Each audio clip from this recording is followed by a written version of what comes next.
Hello everyone, हमने अपनी last video में चैप्टर 14 डिस्कस किया था, ठीक है। और उसमें हमने सेक्शन 195A तक डिस्कस कर लिया था। तो आज हम उसके फर्दर सेक्शंस को जानेंगे चैप्टर 14 में ही। चैप्टर 14 किससे रिलेटेड बात करता था? कॉग्निजेंस से रिलेटेड, मतलब कि कौन सी कोर्ट कब और कैसे और कौन सी कोर्ट, ठीक है, कब मतलब कि जो कॉग्निजेंस ले सकती है, ठीक है। तो हमने इसी बारे में डिस्कस किया था अपने पहले वाली वीडियो में भी। तो आज हम इसके फर्दर सेक्शंस को जानेंगे अच्छे से, जिसमें अलग अलग प्रोसीडिंग के बारे में बताया कि कब कोर्ट कॉग्निजेंस ले सकती है, कब कोर्ट कॉग्निजेंस नहीं ले सकती, ठीक है। तो इसमें सेक्शन 196 से स्टार्ट करेंगे हम, ठीक है। सेक्शन 195A तक हमने डिस्कस कर लिया था अपनी लास्ट वीडियो में। तो चलिए स्टार्ट करते हैं बिना देरी किए हुए, ठीक है। स्टार्ट करने से पहले सबसे पहले मैं आपको बता देता हूं कि आप अपने पास एक बेरट ले लीजिए सीआरपीसी का, जिससे आपके सभी कॉन्सेप्ट क्लियर होंगे, ठीक है। और आप हमारे साथ बेरट लैंग्वेज रीड करेंगे। Section 196 prosecution for offences against the state and the criminal conspiracy to commit such offence. तो इसमें सेक्शन 196 इसी बारे में बात करते हैं, जो ऑफेंस होता है against the state and for criminal conspiracy जो कमिट होती है, ठीक है। तो इसके under no court shall take cognizance, तो कोर्ट कॉग्निजेंस नहीं लेगी। किन केसेस में? इसमें ABC 3 पॉइंट बताए गए हैं। Any offence punishable under chapter 6,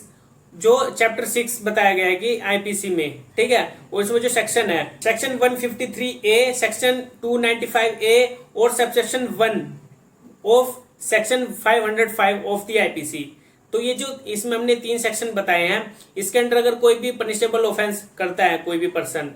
और एक criminal conspiracy to commit such offence या फिर क्रिमिनल कॉन्स्पिरेसी कमिट करता है, इस जो हमने अभी जो भी सेक्शंस बताए हैं, और एनी सच अबेटमेंट या फिर कोई अबेटमेंट करता है as is described in section 108A of the IPC. तो इनमें जो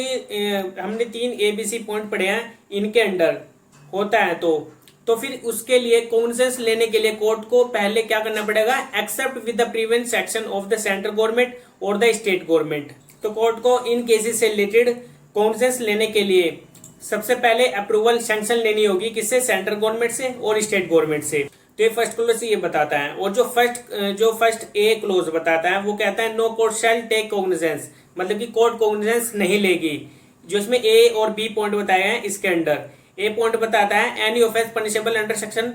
153B सेक्शन 2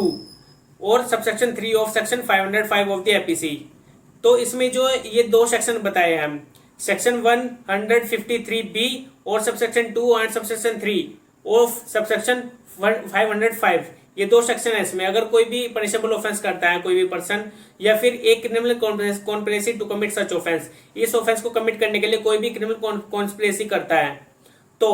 कोर्ट कॉग्निजेंस नहीं लेगी, एक्सेप्ट सिवाय किसके? With the previous section of the central government और द स्टेट गवर्नमेंट और द डिस्ट्रिक्ट मजिस्ट्रेट। मतलब कि उसको अप्रूवल लेनी पड़ेगी उस ऑफेंस पर कॉग्निजेंस लेने के लिए बाय द कोर्ट। किससे अप्रूवल लेनी पड़ेगी? सेंट्रल गवर्नमेंट से, स्टेट गवर्नमेंट से, और जो डिस्ट्रिक्ट मजिस्ट्रेट उस डिस्ट्रिक्ट का, ठीक है, जिस डिस्ट्रिक्ट में वो ऑफेंस कमिट हुआ है। हमारा सेक्शन 196 का क्लोज 1A था। अब हम चलते हैं क्लोज 2 में। क्लोज 2 बताता है no court shall take cognizance of the offence of criminal conspiracy punishable under section 120B of the IPC. मतलब कि कोर्ट कॉग्निजेंस नहीं लेगी of the criminal conspiracy punishable under section 120B, जो आईपीसी में बताया 120B, जो क्रिमिनल कॉन्स्पिरेसी करता है,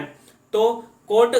मतलब कि उसके ऊपर कॉग्निजेंस नहीं लेगी। लेकिन other than criminal conspiracy to commit punishable with death, imprisonment for life और rigorous imprisonment for a term of 2 years और upwards। मतलब कि कोर्ट तब लेगी अगर क्रिमिनल कॉन्स्पिरेसी कमिट होती है जो पनिशेबल है विद डेथ और imprisonment for life और rigorous imprisonment for a term of 2 years और upwards, जो 2 साल से ऊपर की सजा है, जिसमें या फिर लाइफ इम्प्रिजनमेंट है या फिर पनिशेबल विद डेथ है, ठीक है। तो इसके अंडर अगर कोई भी क्रिमिनल कॉन्स्पिरेसी करता है तो कोर्ट उस पर कॉग्निजेंस ले लेगी,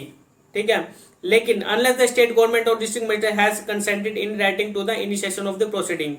और अगर 2 साल से कम उसकी पनिशमेंट है जो क्रिमिनल कॉन्स्पिरेसी करता है वह पर्सन, तो उसके रिगार्डिंग उसको स्टेट गवर्नमेंट से डिस्ट्रिक्ट मजिस्ट्रेट से, उसको इन राइटिंग क्या लेनी पड़ेगी, सैंक्शन लेनी पड़ेगी उसको उस प्रोसीडिंग को इनिशिएट करने के लिए, शुरू करने के लिए। सेक्शन 196 का क्लोज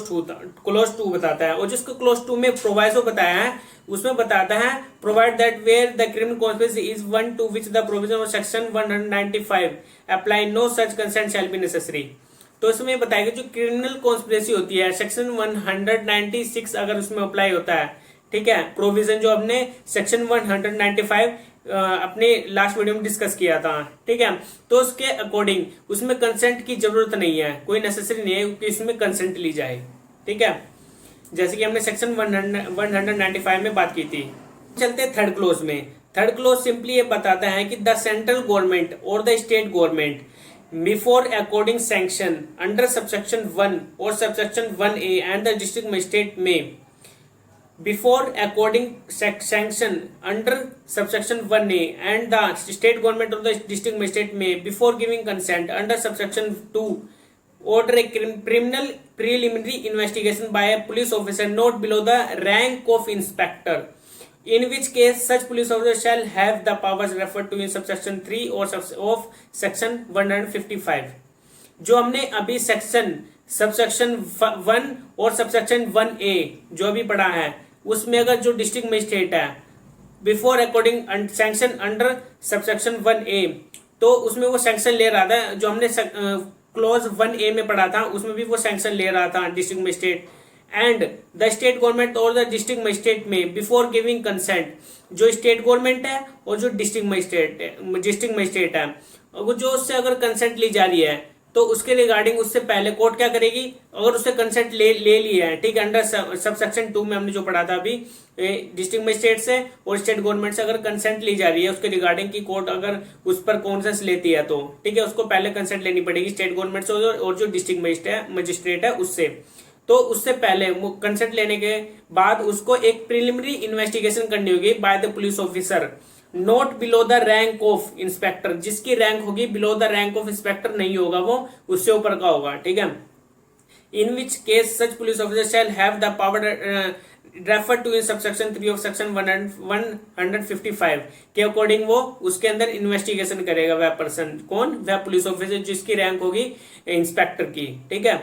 तो इसमें वो इन्वेस्टिगेशन करेगा जिसमें प्रिलिमिनरी इन्वेस्टिगेशन उसको कहा जाएगा, ठीक है। इन्वेस्टिगेशन करने के बाद फिर कोर्ट को लगता है कि उसमें आगे जो है कॉन्सेंस लिया जाना चाहिए बाय द कोर्ट, तो वो उसके बाद कॉन्सेंस लेगी कोर्ट, ठीक है। तो इसमें क्लोज 3 में सिंपली ये बात थी।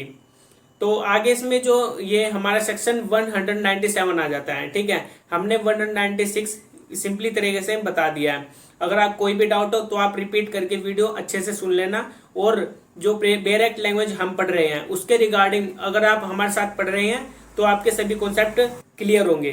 ठीक है। तो अब हम आ गए सेक्शन 197 में। सेक्शन 197 बात करता है प्रोसिक्यूशन ऑफ जजेस एंड पब्लिक सर्वेंट, मतलब कि इसमें जजेस और पब्लिक सर्वेंट के बारे में बात की गई है। तो देखते हैं इसमें जो फर्स्ट क्लोज है वो क्या बताता है। When any person who is और वाज ए जज और मजिस्ट्रेट और a public servant not removable from his office save by और with the sanction of the government is accused of any offense alleged to have been committed by him while acting or purporting to act in the discharge of his official duty। तो इसमें simply ये बात की है अगर कोई भी जज या फिर मजिस्ट्रेट, ठीक है, या फिर कोई पब्लिक सर्वेंट है, अगर वो अपनी ऑफिशियल जो ड्यूटी वो कर रहा है, ठीक है, अपनी डिस्चार्ज कर रहा है अपनी ऑफिशियल ड्यूटी को, तो फिर अगर वो ड्यूटी को डिस्चार्ज करते वक्त, ठीक है, उसके अगेंस्ट अगर कोई भी पर्सन क्या कर देता है उसको एक एक्यूज्ड के तो रूप में उसके अगेंस्ट कंप्लेंट की जाती है, ठीक है, ताकि उस पर कॉग्निजेंस लिया जाए बाय द कोर्ट। तो कोर्ट उस पर कॉग्निजेंस कब नहीं लेगी, ठीक है, इसमें बात की गई है। तो उसमें ये बताया गया है कि जो ऑफिशियल ड्यूटी अगर वो डिस्चार्ज करता है अपनी, ठीक है, तो उसके दौरान अगर कोई भी ऑफेंस कमिट होता है तो उसको एलिस्ट नहीं किया जाएगा, उसके अगेंस्ट कॉग्निजेंस नहीं लिया जाएगा। No court shall take cognizance of such offence except with the previous section, लेकिन वो प्रीवियस सैंक्शन लेगा कोर्ट कॉग्निजेंस लेने के लिए पब्लिक सर्वेंट पर, मजिस्ट्रेट पर और जज पर, ठीक है। Save as otherwise provide in Lokpal और लोकायुक्त एक्ट, जो प्रोवाइड किया गया है in the Lokpal and Lokayukta act के अकॉर्डिंग जो 2013 में आया था, ठीक है, उसके अकॉर्डिंग, ठीक है, तो उसके ऊपर कोर्ट क्या लेगी, कॉग्निजेंस लेगी उस एक्ट के अकॉर्डिंग। और इसमें ए और बी पॉइंट बताया है। In the case of a person who is employed in or as the case may be was at the time of commission of the alleged offence employed in connection with the affairs of the union or the central government. में A point ये बताया था कि अगर जो employed है, employed कर रहा है वह person, in the case of a person जो एम्प्लॉयड कर रहा है वो एज ए स्टेट गवर्नमेंट, वो सेंट्रल गवर्नमेंट के अफेयर के अकॉर्डिंग कर रहा है, ठीक है, connection with the affairs of the union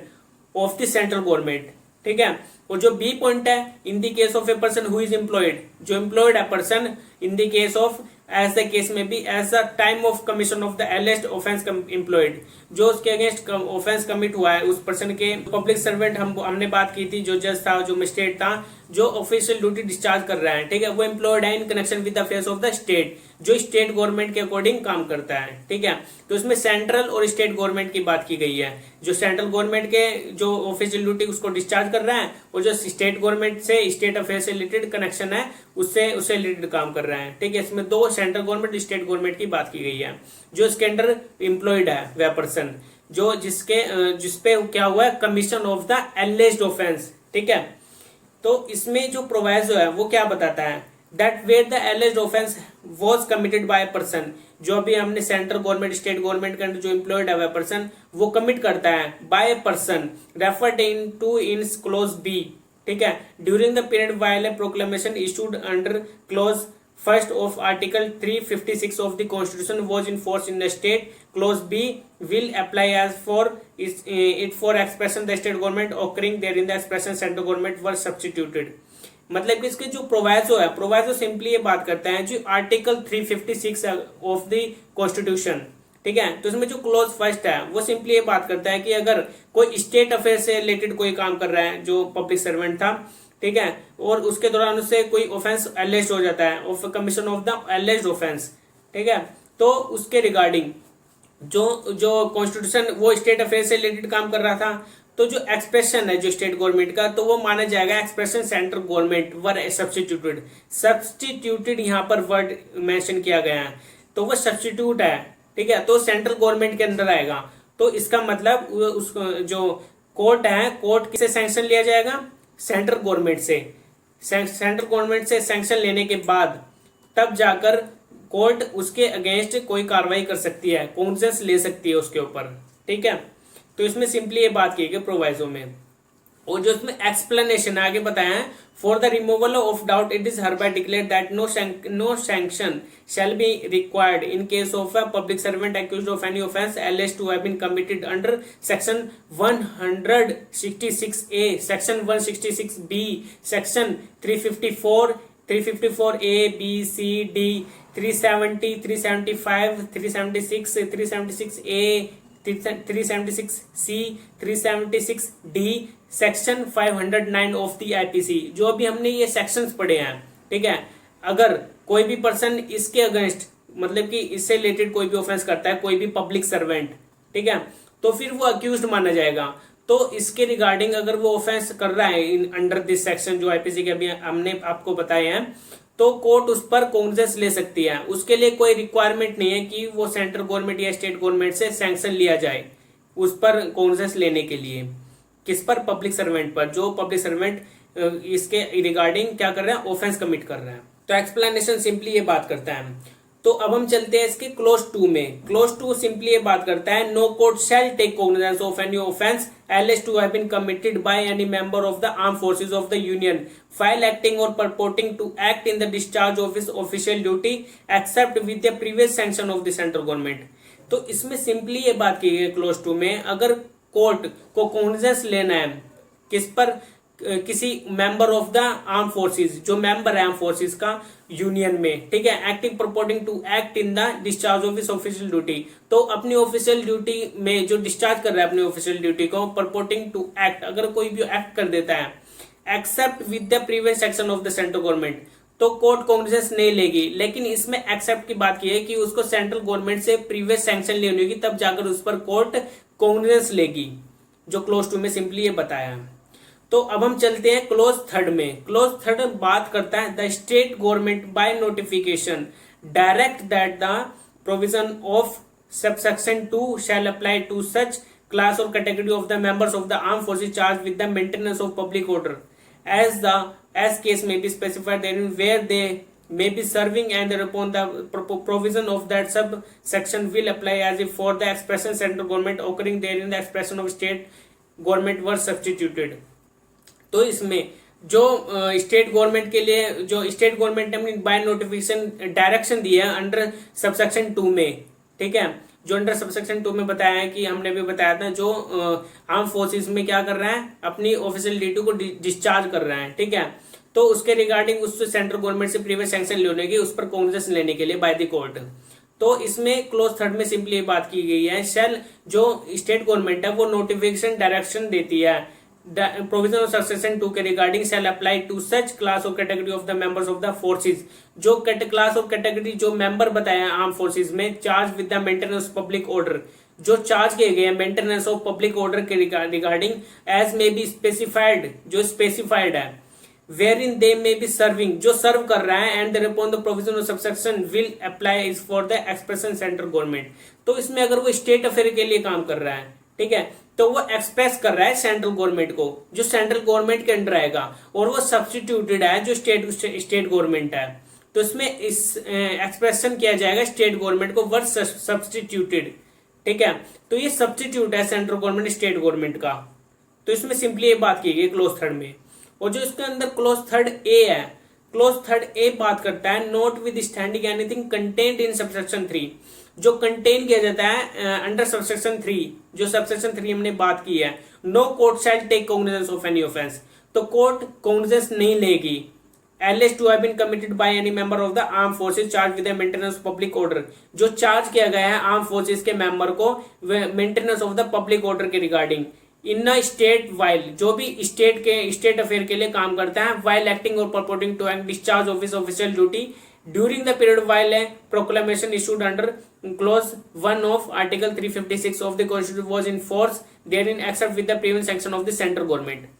तो इसमें हमने भी थोड़े पहले बताया था कि जो स्टेट गवर्नमेंट के लिए क्या कर रहा है, स्टेट अफेयर के लिए काम कर रहा है, जो आर्म फोर्सेस का मेंबर है, अगर वो अपनी ऑफिशियल ड्यूटी के डिस्चार्ज करते वक्त, ठीक है, अगर कोई भी ऑफेंस कमिट करता है with the maintenance of public order, ठीक है, इन ए स्टेट, तो उसके रिगार्डिंग वो जो प्रोक्लेमेशन होगी issued under clause 1 of article 356 of the constitution में जो मेंशन है उसमें बताया गया कि उसके रिगार्डिंग तो वो किससे परमिशन लेगा,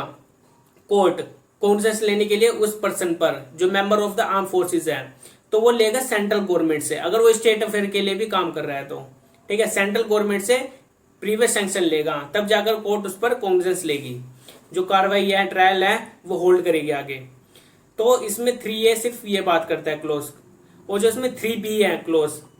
not with standing anything to the contrary content in this code और any other law it is hereby declare that any sanction accorded by the state government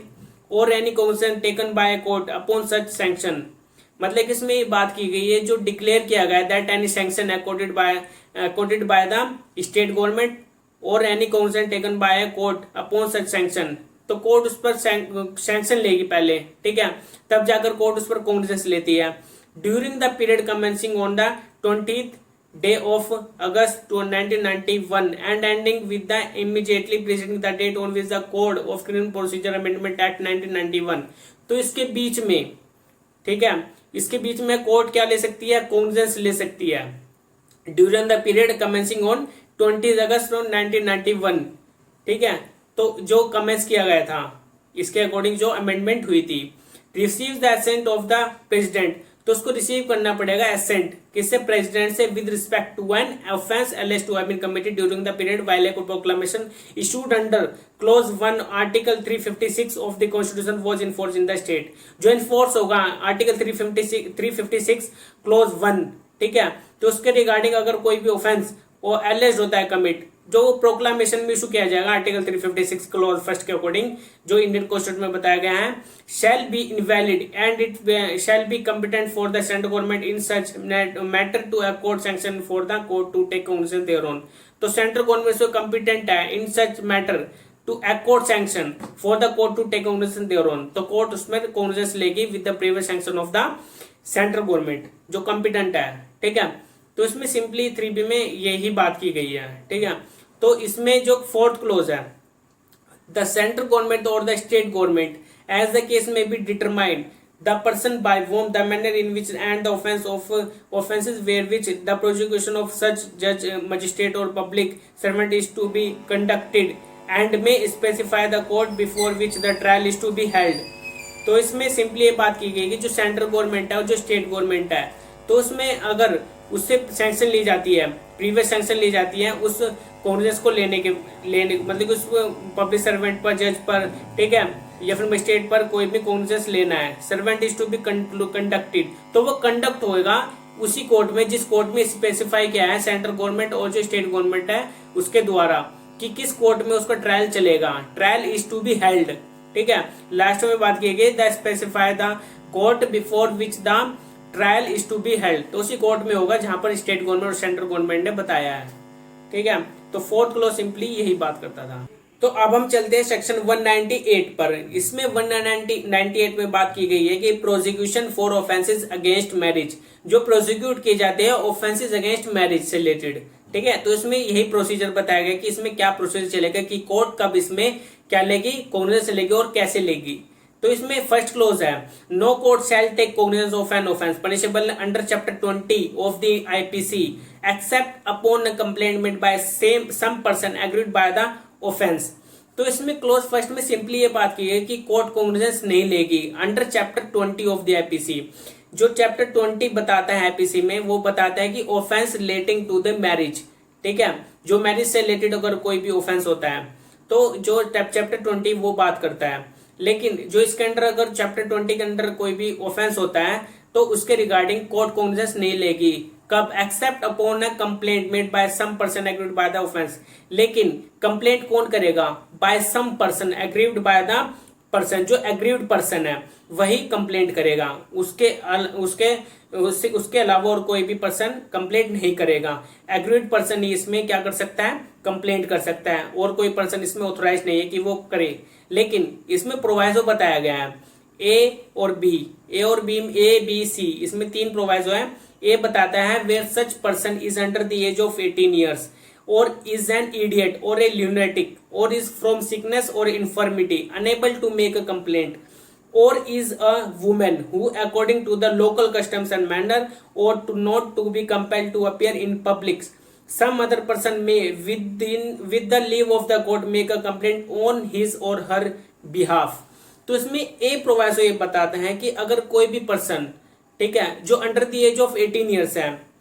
तो वो कंप्लेंट नहीं करेगा, ठीक है, या फिर वो इडियट है, या फिर वो ल्यूनेटिक है, या फिर फ्रॉम सिकनेस, कोई उसको बीमारी है, या फिर कोई इन्फॉर्मिटी है जो अनेबल है कंप्लेंट करने के लिए,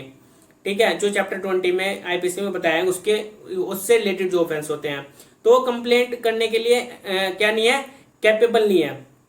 या फिर कोई वुमेन है जो according to the local customs and manners, जो कस्टम से रिलेटेड वो है, और not to be compelled to appear in public, ताकि वो कंपेल हो सके इन मतलब कि उसको कंपेल नहीं किया जा सकता उस वुमेन को कि वो अपेयर हो इन पब्लिक, क्योंकि वो पर्दा नशी है अकॉर्डिंग टू कस्टम, ठीक है, तो वो कस्टम को अपने निभा रही है, तो उसके रिगार्डिंग उसकी राइट को वायलेट नहीं किया जाएगा, उसके कस्टम के राइट को। तो उसमें सम अदर पर्सन में with the leave of the court make a complaint on his on her behalf, तो उसके बिहाफ पर कोई भी पर्सन, जो अभी हमने 6 से जो पर्सन अनेबल है, अंडर 18 ईयर्स ऑफ एज है, ल्यूनेटिक है, सिकनेस है, कोई इन्फर्मिटी है, तो इसके रिगार्डिंग, या फिर कोई पर्दा नशी वुमेन है वो पब्लिक में नहीं आ सकती, तो उनके बिहाफ पर कोई भी पर्सन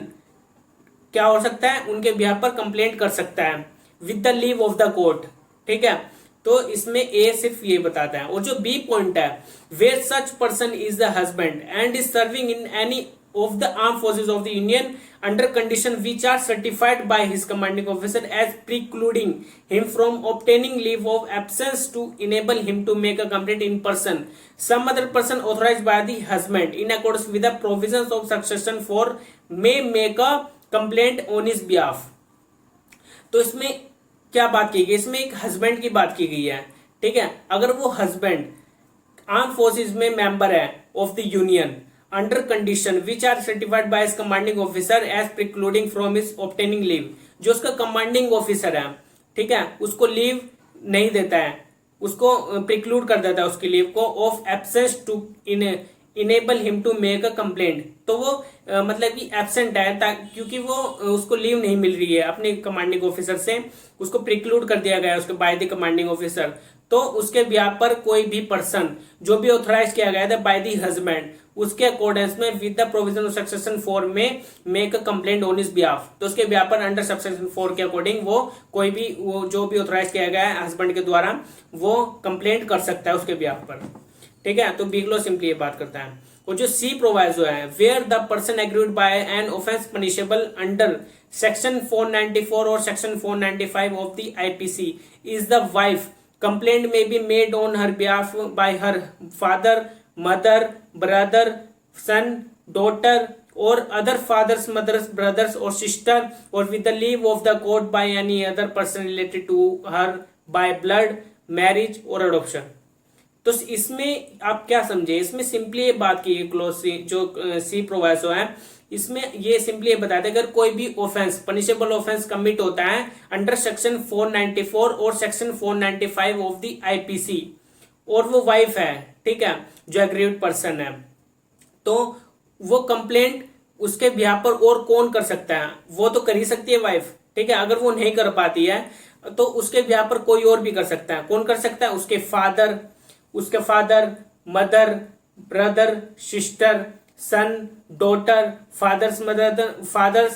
मदर्स और ब्रदर्स और सिस्टर। तो उसके जो फादर्स के भाई है, ठीक है, मतलब कि जो उसके चाचा है, बुआ है, मौसी है, ठीक है, बहन है, तो वो क्या कर सकते हैं, कंप्लेंट कर सकते हैं। या फिर with the leave of the court by any other person related to bye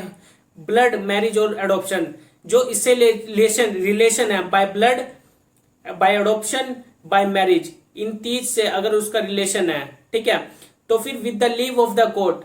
उनके बिहाफ पर वह पर्सन क्या कर सकते हैं, कंप्लेंट कर सकते हैं वाइफ के बिहाफ पर। तो फर्स्ट क्लोज में जो प्रोवाइजो 3 हमने डिस्कस किया वो सिंपली यही बात करते हैं कि कौन ऑथोराइज्ड है कंप्लेंट करने के लिए on behalf of husband and wife. और जो इसके अंदर सेकंड क्लोज है वो बताता है for the purposes of subsection 1 no person other than the husband of women shall be deemed to be agreed by any offense punishable under section 497 और section 498 of the said। तो इसमें जो second close है वो simply ये बात कहते हैं कि जो हस्बैंड है, ठीक है, वुमेन का,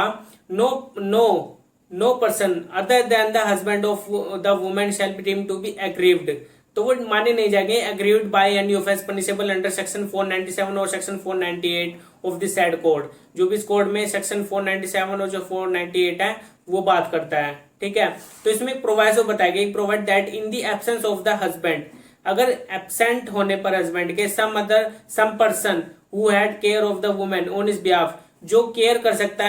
करता है उस वुमेन की, जो हस्बैंड था उसकी वाइफ थी, अगर उसकी कोई और भी कौन करता है, केयर करता है,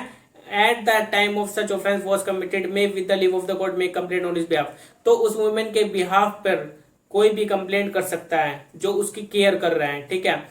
इसमें हस्बैंड भी कर सकता है वैसे तो अगर अंडर सेक्शन 497 और जो सेक्शन 498 हमने बताया इस कोड में, तो उसके अंडर अगर कोई भी ऑफेंस पनिशेबल है तो इसके अकॉर्डिंग वो माने जाएगा कि वो एग्रीव्ड पर्सन है, ठीक है, जो सेक्शन 497 और 498 में बताया गया by this code.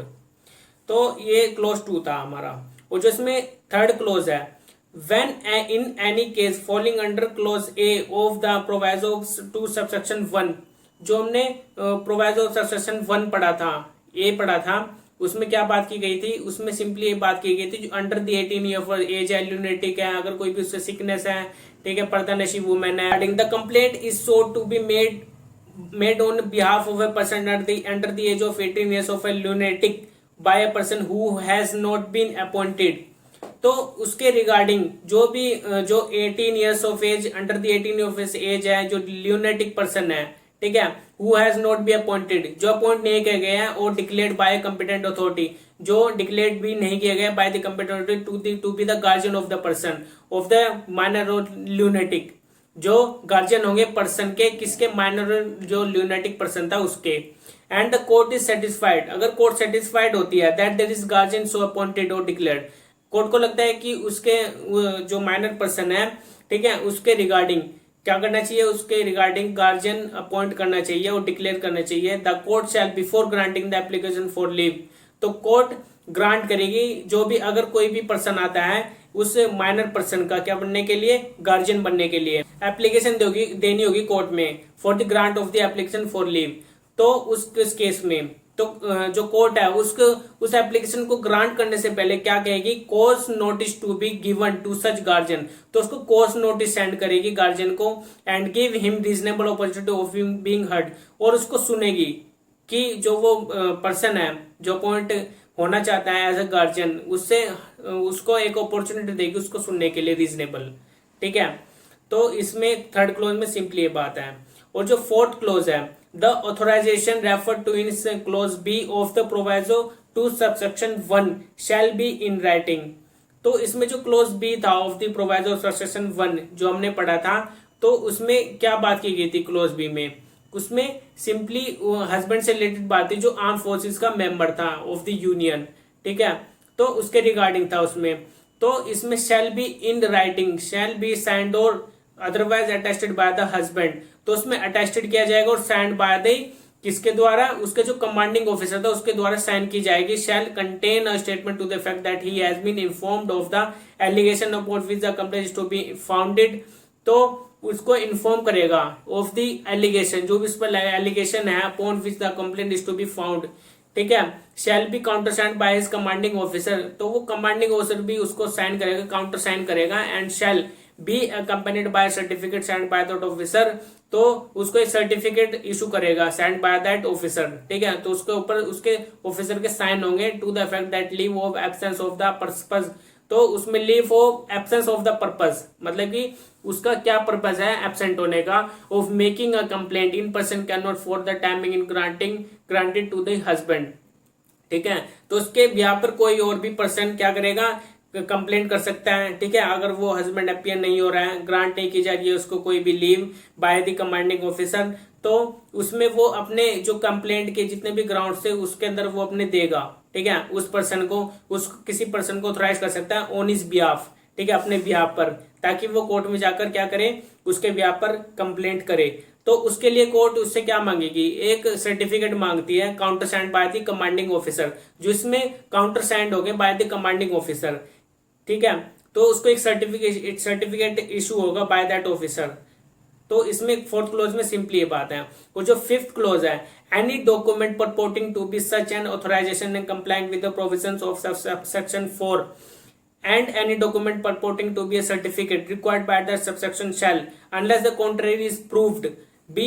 presumed to be genuine and shall be received in evidence। जो अभी हमने फोर्थ क्लोज पढ़ा था, कमांडिंग ऑफिसर जो क्या कर रहा है, सर्टिफिकेट इशू कर रहा है किसके regarding, in the absence of leave. ठीक है, उसको लीव को एब्सेंट मतलब कि उसको प्रिक्लूड कर दिया है उसकी लीव को,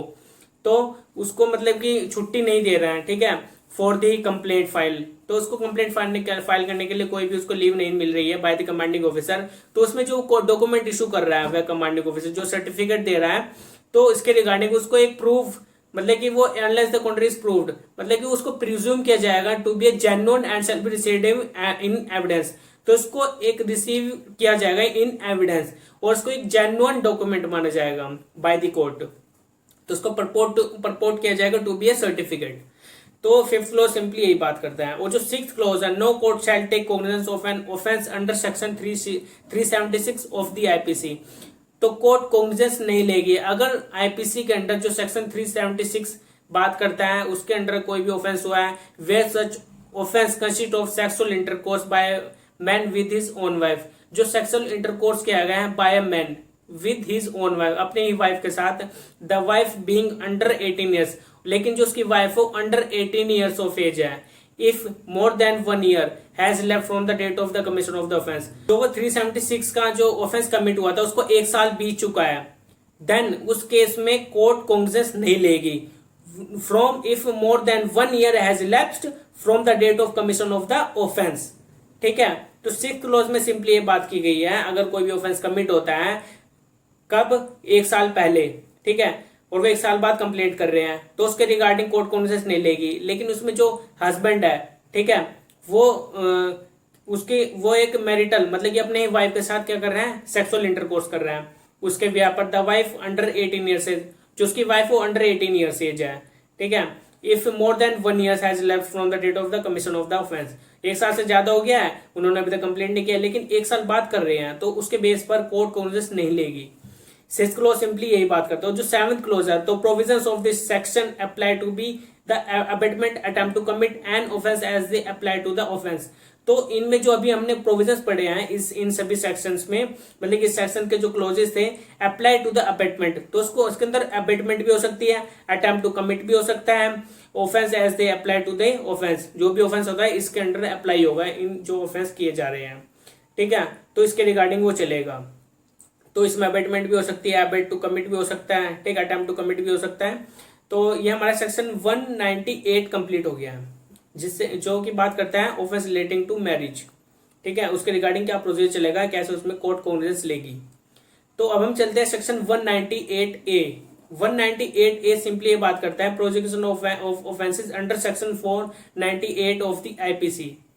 तो अगर 498 ऑफ द आईपीसी रिलेटेड अगर कोई भी ऑफेंस हो रहा है, ठीक है, तो इसमें क्या बात की गई, no court shall take cognizance of an offence punishable under section 498 of the IPC. तो 498 किससे रिलेटेड बात करता है आईपीसी में, क्रुअल्टी से रिलेटेड, ठीक है। तो अगर कोई भी क्रुअल्टी करता है except upon a police report, तो कोर्ट उसमें कोई कॉग्निजेंस नहीं लेगी। इसमें एक्सेप्ट की बात की है, किस बेस पर कोर्ट कॉग्निजेंस लेगी, upon a police report of facts which constitute such offence और made upon a complaint made by person agreed by the offence. तो इसमें पुलिस रिपोर्ट पर जो भी उसमें फैक्ट्स हो गए, कंस्टिट्यूट हो गए of such offence upon a complaint by aggrieved person, जो कंप्लेंट की जा रही है by the aggrieved person, by the offence और बाय हर फादर।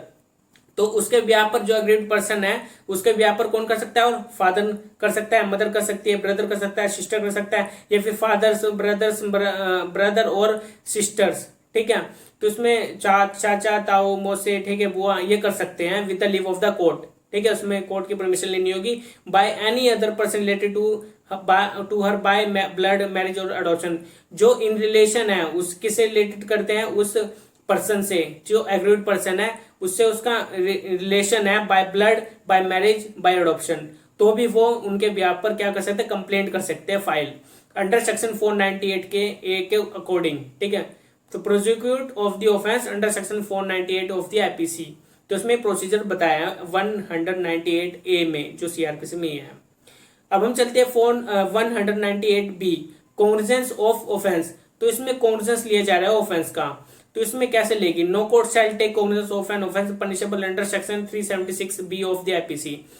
तो इसमें कोर्ट कॉग्निजेंस नहीं लेगी अगर punishable under section 376 of the IPC है, जो 376B बताता है, ठीक है। Where the person are in a marital relationship, जो पर्सन है वो मैरिटल रिलेशनशिप में है, ठीक है, तो उन केस में 376B नहीं लगेगा। लेकिन इसमें एक्सेप्ट की बात की गई है, except upon prima facie satisfaction of the fact which constitute the offense upon a complaint having been filed in or made by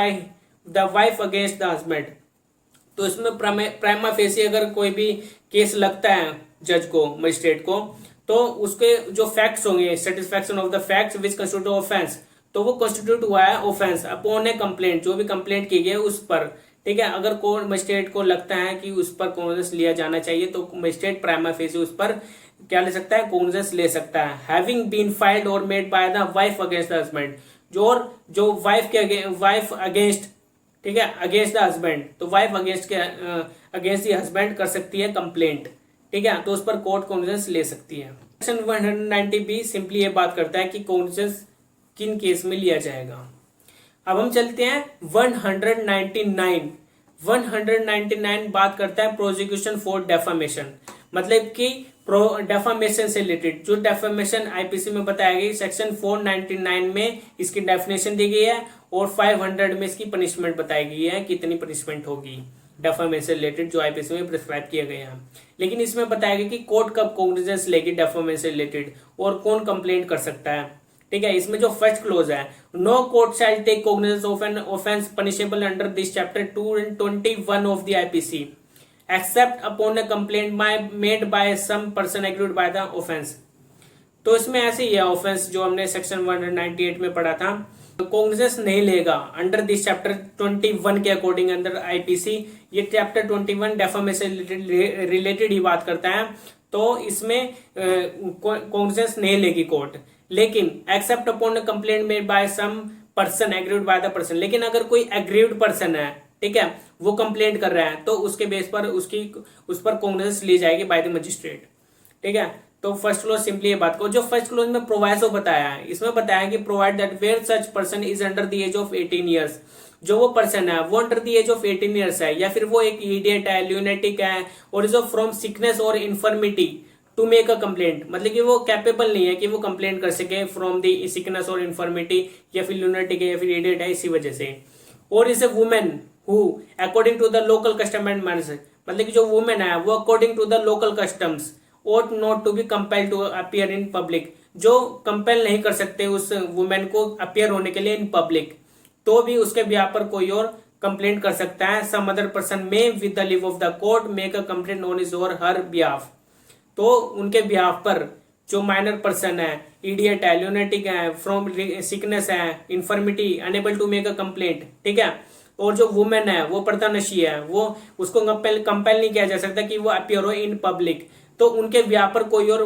person complaint कर सकता है, ठीक है, with the leave of the court, उसको कोर्ट से permission लेनी होगी इसके लिए। और जो सेकंड क्लोज है, not with standing anything contain in this code when any offence falling under chapter 21 of the IPC is alleged to have been committed against a person who at the time of such a commission is the president of India, the vice president of India, the government of a state, the administrator of a union territory, or a minister of the union or of the state or of a union territory, or any other public servant employed in a connection with the affairs of the union or a state in respect of his conduct in the discharge of his public function as a court of session may take cognizance of such offence without the case being committed to it upon a complaint in writing made by the public prosecutor। तो इसमें ये बताया गया है कि close 2 में अगर जो ऑफेंस कमिट हो रहा है under chapter 21 of the IPC हो रहा है, ठीक है, तो ये किससे बात करता था, डेफामेशन से रिलेटेड जो ऑफेंस कमिट हो रहा है अंडर सबसेक्शन जो 2 बताया है, ठीक है, तो जो ऑफेंस कमिट हो रहा है किसके अगेंस्ट हो रहा है, कौन इसमें अग्रीड पर्सन है, कौन है, प्रेसिडेंट ऑफ इंडिया है, वाइस प्रेसिडेंट ऑफ इंडिया है, गवर्नर ऑफ स्टेट है, या फिर कोई एडमिनिस्ट्रेटर ऑफ यूनियन टेरिटरी में है, ठीक है, वो है, मिनिस्टर ऑफ द यूनियन है, और ऑफ ए स्टेट और यूनियन टेरिटरी जो इनके अंडर वर्क कर रहे हैं, या फिर कोई पब्लिक सर्वेंट है employed in connection with the affairs of the union और स्टेट, जो स्टेट और यूनियन गवर्नमेंट के अंडर स्टेट उनके अफेयर के लिए वर्क कर रहे हैं, जो पब्लिक सर्वेंट उनके अगेंस्ट, ठीक है, कोई भी डेफामेशन होती है अंडर चैप्टर 21 आईपीसी में जो भी बताया है, तो उनके regarding in respect of the conduct and discharge of office, जो भी in conduct of the discharge of public function, जो भी अपना ड्यूटी डिस्चार्ज कर रहे हैं, ठीक है, पब्लिक फंक्शन में, तो कोर्ट जो कोर्ट ऑफ सेशन है वो कॉग्निजेंस ले सकती है, ठीक है, जो भी इनके अगेंस्ट ऑफेंस कमिट हो रहे हैं, तो ठीक है, तो सेशन कोर्ट लेगी, लेकिन कब लेगी, without the case being committed to it upon a complaint in writing made by the public prosecutor, तो जो पब्लिक प्रोसिक्यूटर होते हैं उनके द्वारा कंप्लेंट की जाएगी इन राइटिंग, तब जाकर सेशन कोर्ट क्या करेगी, उस पर कॉग्निजेंस लेगी उस ऑफेंस पर, ठीक है, जो भी अगेंस्ट प्रेसिडेंट, वाइस प्रेसिडेंट, ठीक है, जो governor of state, administrator, union territory, जो पब्लिक सर्वेंट्स हैं उनके अगेंस्ट जो भी हो रहे हैं, ठीक है, तो पब्लिक प्रोसिक्यूटर कंप्लेंट करेगा इन राइटिंग, तब जाकर उस पर सेशन कोर्ट क्या करेगी, कॉग्निजेंस लेगी अंडर क्लोज 2 में। तो अब हम चलते हैं इसके क्लोज 3 में, every complaint refer to in subsection 2 shall set forth the facts with the constitute the offence alleged, the nature of such offence and such other particular as are reasonably sufficient to give notice to the accused of the offence alleged to have been committed by him। तो इसमें जो third close है, इसमें जो complaint की जा रही है अंडर सबसेक्शन 2 में, ठीक है, तो उसके साथ सभी फैक्ट्स जो कॉन्स्टिट्यूट हो रहे हैं ऑफेंस, जो एलिज्ड हो रहे हैं ऑफेंस, तो उसका नेचर उस ऑफेंस का, एंड सच अदर पर्टिकुलर जो भी उसके पर्टिकुलर्स है, as a reasonably sufficient to give, तो उसमें जो रीजनेबली जो भी नेचर होता है ऑफेंस का, उसमें पर्टिकुलर्स होते हैं जो उसको रीजनेबली सफिशिएंट, ठीक है, तो उसके रिगार्डिंग जो भी नेचर होता है ऑफेंस का, उसको किसको नोटिस दिया जाएगा, एक्यूज्ड को, जो भी ऑफेंस के नेचर होता है उसके बारे में उसमें बताया जाएगा उस एक्यूज्ड को, और नोटिस किया जाएगा ऑफ द ऑफेंस, जो भी ऑफेंस कमिट किया गया है बाय दिस पर्सन, ठीक है, तो उसको नोटिस किया जाता है बाय द कोर्ट, जो भी जब भी कंप्लेंट की जाती है बाय द एग्रीड पर्सन, ठीक है, अंडर क्लोज 2 में। तो ये थर्ड क्लोज सिंपली ये बात करता है, उसको नोटिस जाएगा एक्यूज्ड पर्सन को। जो भी उसने ऑफेंस कमिट किया है उसके रिगार्डिंग। और जो फोर्थ क्लोज है, no complaint under clause subsection 2 shall be made by the public prosecutor with the previous sanction. तो जो कंप्लेंट की जा रही है अंडर सबसेक्शन 2 में, जो भी हमने पढ़ा था, पब्लिक प्रोसिक्यूटर कंप्लेंट करेगा इन राइटिंग कहां पर, सेशन कोर्ट में, तब जाकर सेशन कोर्ट कॉग्निजेंस लेगी। लेकिन अगर जो कंप्लेंट की जा रही है under subsection 2 shall be made by the public prosecutor except with the previous sanction, मतलब कि पब्लिक प्रोसिक्यूटर कब कंप्लेंट करेगा, मतलब कि कंप्लेंट तभी करेगा जब वो सैंक्शन लेगा, किससे, स्टेट गवर्नमेंट से, सेंट्रल गवर्नमेंट से, ठीक है, of the state government in the case of a person who is और has been governor of the state और of a state minister of that government. तो किससे लेगा, स्टेट गवर्नमेंट से, जो भी इसमें गवर्नर ऑफ द स्टेट है और मिनिस्टर ऑफ दैट गवर्नमेंट, ठीक है, उससे। Of the state government in the case of any public servant employed in connection with the affairs of the state, जो पब्लिक सर्वेंट है वो एम्प्लॉयड है इन connection with the state affairs के लिए, ठीक है, उससे। Of the central government in any other case, या फिर सेंट्रल गवर्नमेंट से एनी अदर केसेस में, ठीक है। तो सैंक्शन लेनी जरूरी है पब्लिक प्रोसिक्यूटर को, तब जाकर वो कंप्लेंट फाइल करेगा, तब जाकर उसमें अंडर सबसेक्शन 2 के अंडर कॉग्निजेंस लेगी बाय द सेशन कोर्ट, ठीक है। तो फोर्थ क्लोज सिंपली यही बात करता है। और जो फिफ्थ क्लोज है, no court of session take cognizance, जो कोर्ट ऑफ सेशन है वो कॉग्निजेंस नहीं लेगी of an offence under subsection 2, जो अंडर सबसेक्शन 2 में ऑफेंस हो रहे हैं, unless the complaint is made within 6 months from the date on which the offence is alleged to have been committed. लेकिन कोर्ट ऑफ सेशन कब cognizance नहीं लेगी under subsection 2, तब नहीं लेगी जब वो कंप्लेंट 6 महीने बाद कर रही है, ठीक है। 6 महीने का टाइम होता है उसको, 6 महीने के अंदर अंदर जब ऑफेंस कमिट हो रहा है, एलिज्ड हो रहा है, ऑफेंस कमिट हो रहा है, तो उसके 6 महीने के अंदर अंदर कंप्लेंट फाइल करनी होगी, ठीक है, तब जाकर उसमें कोर्ट क्या लेगी, कॉग्निजेंस लेगी। तो फिफ्थ क्लॉज सिंपली ये बात करता है, इसमें टाइम पीरियड बताया गया 6 month, 6 month के अंदर अंदर क्या करना होगी, कंप्लेंट फाइल करनी होगी बाय द पब्लिक प्रोसिक्यूटर। तो इसमें जो 6th क्लॉज है, nothing in this section shall affect the right of the person against whom the offense is alleged to have been committed to make a complaint in respect of that offense before a magistrate having jurisdiction over the power of the magistrate or take cognizance of the offense upon such complaint। तो इसमें जो sections में बताया गया है कि जो right है पर्सन का against whom the offense is alleged to have been committed, जिस पर्सन के अगेंस्ट वो ऑफेंस कमिट हो रहा है, ठीक है, तो उसका जो राइट है उस पर कोई अफेक्ट इम्पैक्ट नहीं पड़ेगा, to make a complaint in respect of that offence before a magistrate. तो इसमें सिंपली ये बात की गई, जो अंडर सबसेक्शन 2 हमने बात की है कि कोई भी vice president, governor of state, जो पब्लिक सर्वेंट्स है, ठीक है, जो एम्प्लॉयड है इन सेंट्रल और स्टेट अफेयर्स के लिए, तो उनके अगेंस्ट कोई ऑफेंस कमिट हो रहा है, ठीक है, तो जो ऑफेंस कमिट हो रहा है वो डायरेक्टली खुद भी कर सकते हैं, ठीक है, वो खुद जाकर उस मजिस्ट्रेट को कर सकते हैं जो मजिस्ट्रेट कॉम्पिटेंट है, जो उसकी जुडिक्शन और the power of the such magistrate to cognizance of the offence upon such complaint, जो कंप्लेंट डायरेक्टली कर रहे हैं ये, ठीक है, वो पब्लिक प्रोसिक्यूटर्स के थ्रू नहीं करवा सकते, वो खुद भी डायरेक्टली कर सकते हैं कंप्लेंट, ठीक है। 6th लॉ सिंपली ये बात करता है। तो ये हमारा सेक्शन 199 भी कंप्लीट हो गया है। तो ये जो हमारा चैप्टर 14 था, चैप्टर 14 आज हमने पूरा डिस्कस कर लिया अपनी 2 वीडियो में, 2 पार्ट इसमें बने हैं, ये हमारा दूसरा पार्ट था, ठीक है। अच्छे से हमने चैप्टर 14 को डिस्कस किया है, ठीक है। अगर कोई भी डाउट हो तो आप मुझे मैसेज कर सकते हैं और हमारे टेलीग्राम को ज्वाइन जल्दी से जल्दी कीजिए, जिससे आपके सभी डाउट है वो आप मुझे मैसेज करके बता सकते हैं, ठीक है। तो मैं उसमें अपडेट रहता हूँ टेलीग्राम पर, आप मुझे टेलीग्राम पर अगर कोई भी इशू आता है तो आप मुझे सेंड कर सकते हैं, ठीक है। आज के लिए इतना ही था। अब हम अपनी नेक्स्ट वीडियो में मिलेंगे जिसमें हम डिस्कस करेंगे चैप्टर 15। Okay bye.